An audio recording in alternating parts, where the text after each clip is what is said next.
On s'y emploie. Bonjour Philippe Duport. Bonjour Céline. C'est aujourd'hui l'ouverture du salon Made in France Première Vision. Ça se passe à Paris pour 2 jours.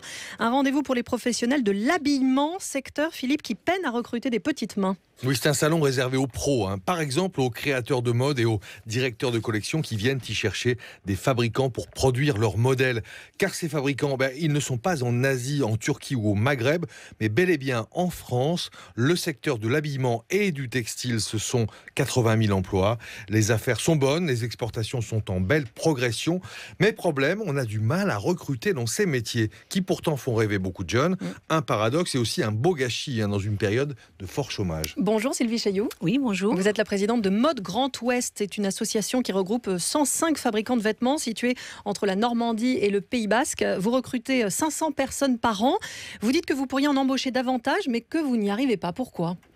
Mais on n'y arrive pas parce que on a des formations pour nos jeunes qui ne sont pas prévues pour les métiers industriels, pour les métiers de la fabrication.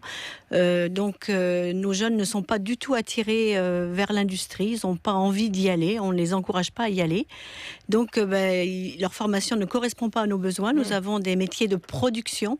Il faut casser l'image qu'on pourrait avoir anciennement des ateliers de confection. Moi je dis aujourd'hui que nous n'avons plus d'ateliers de confection en France, puisque l'habillement n'est plus majoritairement produit en France. Par contre, nous avons encore en France des ateliers de couture. C'est ce qu'on appelle les petites mains que vous n'arrivez pas à recruter, c'est bien ça ? C'est ça, les petites mains qui font quoi ? qui font des produits d'excellence, tous. Aujourd'hui, on ne peut pas produire en France si on n'est pas sur un secteur haut de gamme luxe, parce que les prix de production sont élevés.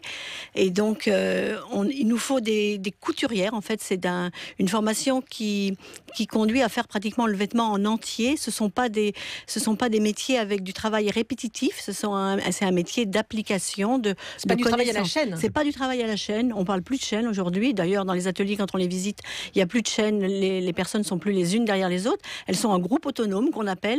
Et là, il y a vraiment un développement de polyvalence.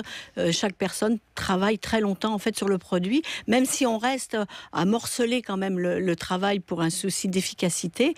Mais elles ont une connaissance métier très très importante. Elles ont vraiment un métier, une qualification importante dans les mains quand elles parviennent à devenir couturière en fait. Alors vous, Sylvie Chailloux, vous êtes présidente de ce groupement d'entreprises, mais vous êtes aussi entrepreneur à Cholet.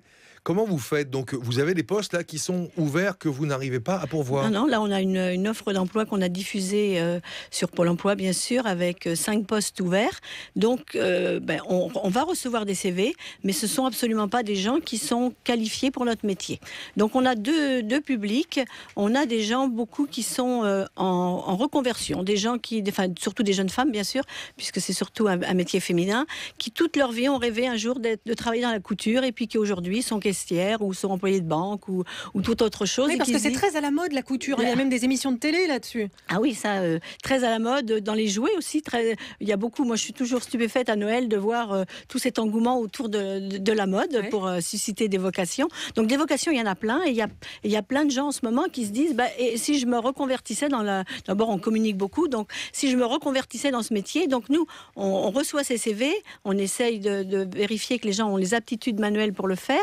Et puis après, on se lance dans un long processus. C'est ça la difficulté oui, c'est pas de formation. A priori, c'est pas à vous de les former, ces gens, c'est à l'éducation nationale. Voilà, et c'est bien là qu'est le problème, parce qu'à l'éducation nationale, il existe encore le CAP. On a fermé tous les BEP, donc tous les métiers de production, et il reste le bac pro. Mais malheureusement, le bac pro prépare nos jeunes à un métier très généraliste, pas adapté à ce que vous cherchez. Pas du tout adapté, qui est surtout axé sur le fait de recevoir des produits made in ailleurs et de les faire fabriquer made in ailleurs, de les réceptionner chez nous, de les contrôler, mais pas de les fabriquer. Une dernière question, Sylvie Chailloux, c'est bien payé ou pas ? C'est toujours la grosse difficulté, mais on a fait des efforts. Les gens, bien sûr, peuvent être embauchés à un salaire